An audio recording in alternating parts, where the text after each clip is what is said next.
Leaving Harry Potter often creates a strange problem. You want fantasy again, but you do not want to feel like you are repeating the same emotional contract. Adult fantasy usually changes three things at once. The language gets denser, the moral space gets grayer, the worlds ask for more patience before they reward you. That does not mean these books are colder, harder, or better.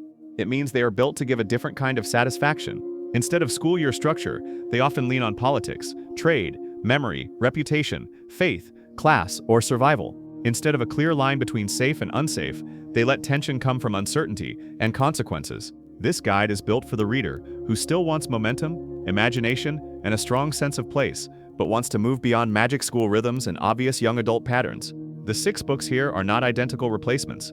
They are adult lanes. One gives you a clean rules-based system and fast payoff. One gives you lyrical immersion and storyteller energy. One gives you criminal cleverness and city life. One gives you harder edges and sharper humor. One gives you courtly restraint and emotional intelligence. One gives you mythic atmosphere and a broader historical texture. Read this as a path, not a ranking. You are choosing the kind of adulthood and fantasy that sounds most natural to you now, then using that first win to decide what your next shelf should look like. A lot of readers make the same jump badly. They look for another boarding school setup, another chosen student frame, or another attempt to recreate the exact emotional glow of first discovery. That usually leads to disappointment, because adult fantasy works best when you follow the feeling you loved, not the surface furniture. If what you loved was clear progression, Mistborn: The Final Empire is a strong bridge because it turns magic into something learnable and satisfying without becoming dry. If what you loved was belonging, kindness under pressure, and the pleasure of watching someone find their footing in an intimidating world, The Goblin Emperor offers that emotional safety in a more mature register. If what you loved was wonder, hidden history, and a vivid setting that feels larger than any one person, The City of Brass gives you a rich doorway into adult fantasy without asking you to enjoy cynicism first. This matters because adult fantasy is not one thing. Some books feel built around elegant systems, some feel built around voice, some feel built around pressure, intrigue, or atmosphere. Once you stop asking what is most similar on paper and start asking what kind of reading experience you want next, the path becomes much simpler. That is the whole logic of this guide. Pick your lane by reading feel, then let that first choice teach you what your adult taste actually is. The easiest adult fantasy bridge for many former Harry Potter readers is the lane where the book feels generous with orientation. You are still learning a new world, but the author makes you feel that the effort will pay off in a concrete way. That is why Mistborn: The Final Empire usually lands so well for readers who want confidence-building momentum. It gives you a system you can understand, a pace that feels deliberate without feeling slow, and a style that keeps moving forward. The City of Brass can also work in this lane, but for a different reason. It is not as system-forward early on. Instead, it gives you a vivid sense of place and an atmosphere that makes the world feel inhabited from the first stretch. Think of this lane as the one for readers who do not want to be dropped into fog. You want to feel guided. You want to know that details will connect. You want the pleasure of grasping the shape of the world as you go.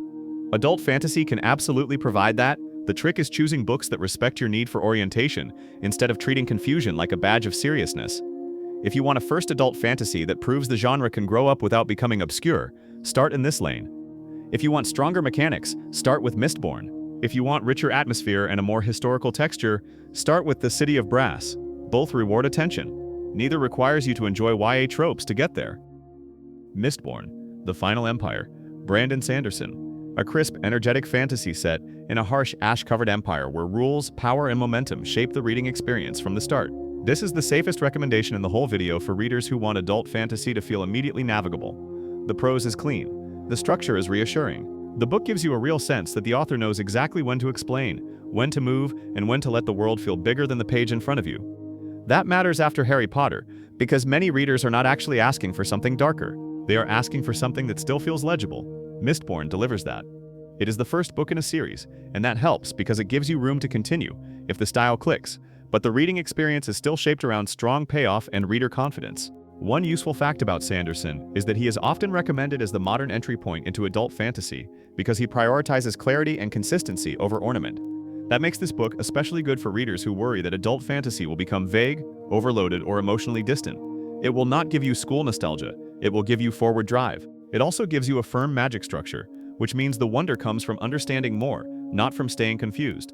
If your favorite part of fantasy is the feeling that the world has rules you can slowly master, this is where to begin. And if it works for you, it becomes a reliable bridge into larger, more demanding adult series later.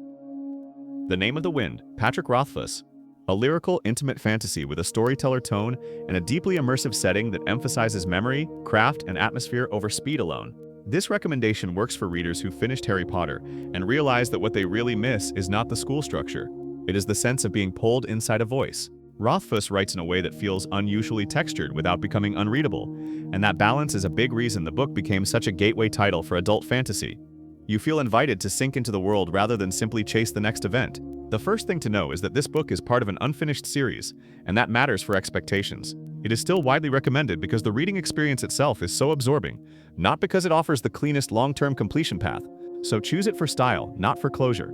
It is a smart pick if you want adulthood and fantasy to mean richer language, stronger atmosphere, and a more reflective tone. It is not the fastest book in this guide, but it is one of the most transporting. An interesting reality around this title is that many readers stay with it because the prose feels curated rather than merely efficient.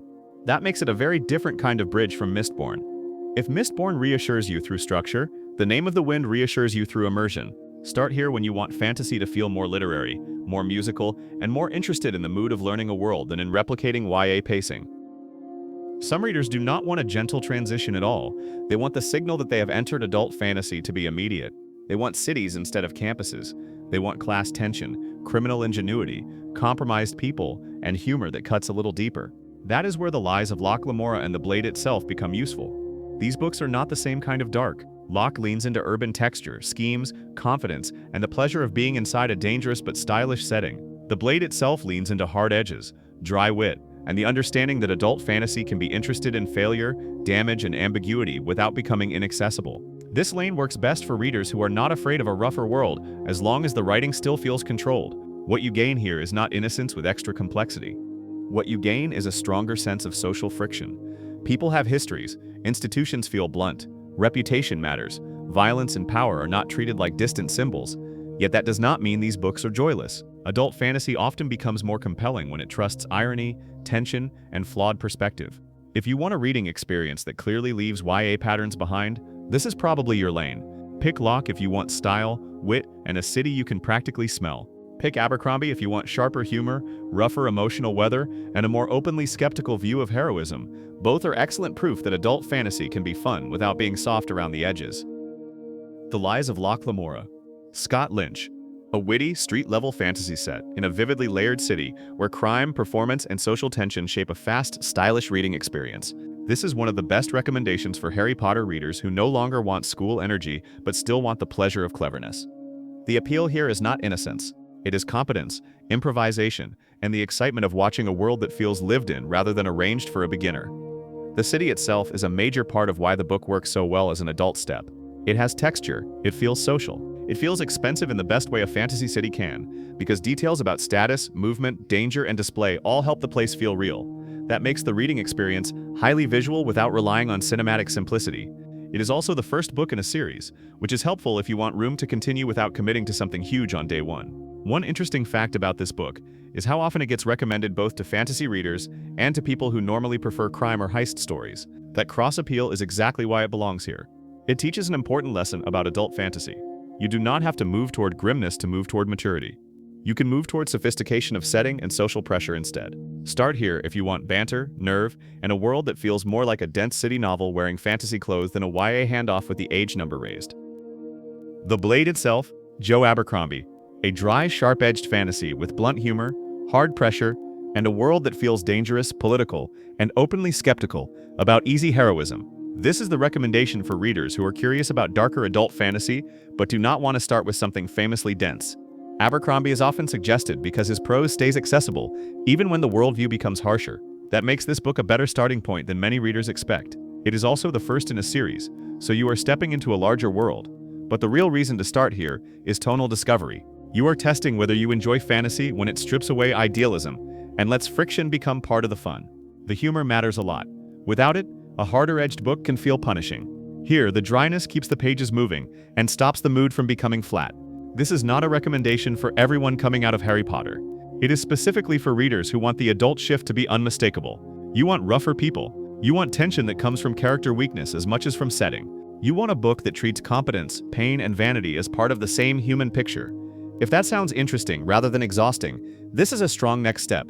It gives you adult fantasy through tone first, not through decorative complexity. not through lore overload, through attitude, pressure, and a very different understanding of what fantasy can sound like. A common fear about adult fantasy is that adulthood means losing warmth. It does not. Some of the best adult fantasy simply replaces adolescent framing with deeper social complexity, stronger atmosphere, and a more mature emotional register. That is exactly why the Goblin Emperor and the City of Brass belong together as a lane, even though their textures are very different. The Goblin Emperor is quieter and more court-centered. It rewards readers who care about decency, protocol, and the emotional relief of watching kindness matter in a formal world. The City of Brass is more expansive and more overtly atmospheric.